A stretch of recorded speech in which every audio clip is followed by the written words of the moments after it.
artist makes things and they don't always know why they do it, you know.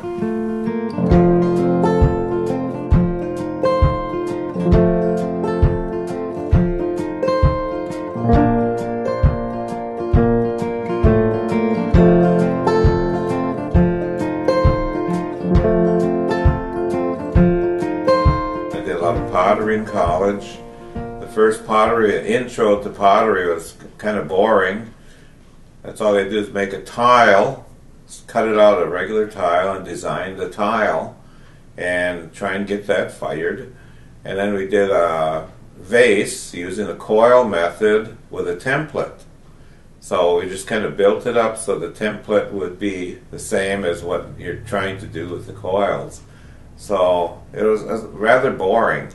And later on, I transferred to St. Cloud State College, and they had a large ceramic department there, a lot of potter's wheels, and I was really fascinated with, you know, making pottery on the wheel. They had a really excellent teacher, and I think he's the one that probably turned the tide for me. And I was fascinated by how you could form that clay from a lump into a nice vase or cup or something. And I just continued on that with a kick wheel. It wasn't electric. It was a Bernard Leach potter's wheel. And that's what he used too. And just the tactile sensation of, you know, making something 3D and something that would be permanent. You know, like you dig up things from ancient civilizations, and the pottery looks like as fresh as the day it was made usually, especially if it's high fired. And that's what I got fascinated in, with stoneware that's high fired. And I was just fascinated with the idea that it would last forever. And I like that. My pottery kind of reflects just my inner self. Even though I'm a Native American, I'm not considered a Native American artist, because a Native American artist shows the designs from his tribe, and it's not necessarily a fine art. And to me, fine art is how a person perceives the world, and how the designs come from that, a person's perception, whether he's German or Native American or Scandinavian or African. It doesn't matter to an artist, because a fine artist is reflecting his perception of the world. And a pot like this vase here, doesn't have a definable design as Native American. So a pot like this is, first of all, a shape that I wanted to do. I hadn't been making pottery for a long time, so I just started basic cylinder shapes. And I did a lot of work on rims when I was going to the University of Wisconsin at Oshkosh. And I kind of put those two together, something to keep me in a creative mood. And then I love to do glazing. And I put a lot of little things on here. I put some stains right on the bare clay, the raw clay, as I made the pot, and I put some on after I was glazing the pot, so after it was all bisque fired and everything. And I wanted to get those contrasts, and I love doing that because you don't know what the result will be. If you look at it, it has kind of a little Japanese influence, because they love to look at the mountains, you know, Mount Fuji, and landscapes and things, and shrubberies and all of that is in this pottery, and I can see it myself, and I just kind of want it to be kind of mysterious, and it turned out. This is my favorite pot, and I think it's probably my best glazing job I've ever done.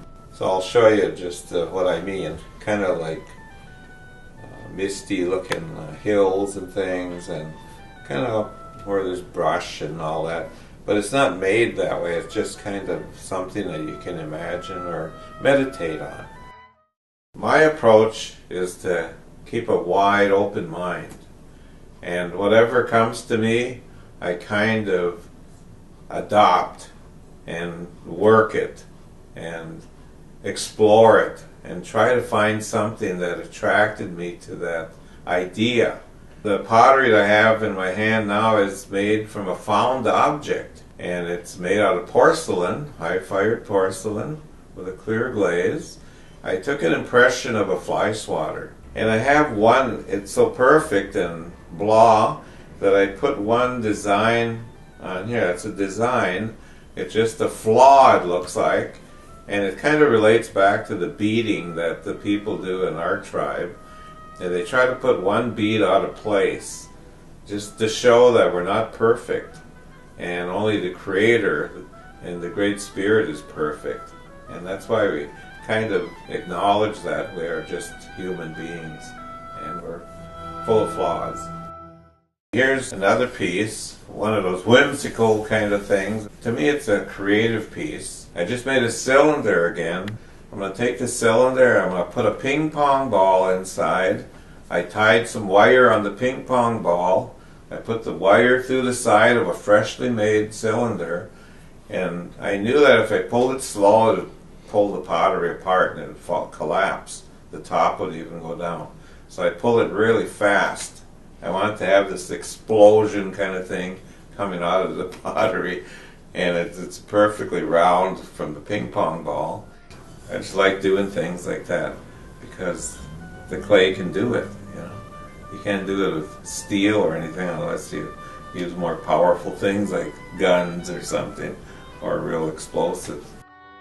This wall hanging that I have here now is in the shape of a shield, and it's not representative of my tribe because this is Geronimo, or Hieronimo, however you want to pronounce it.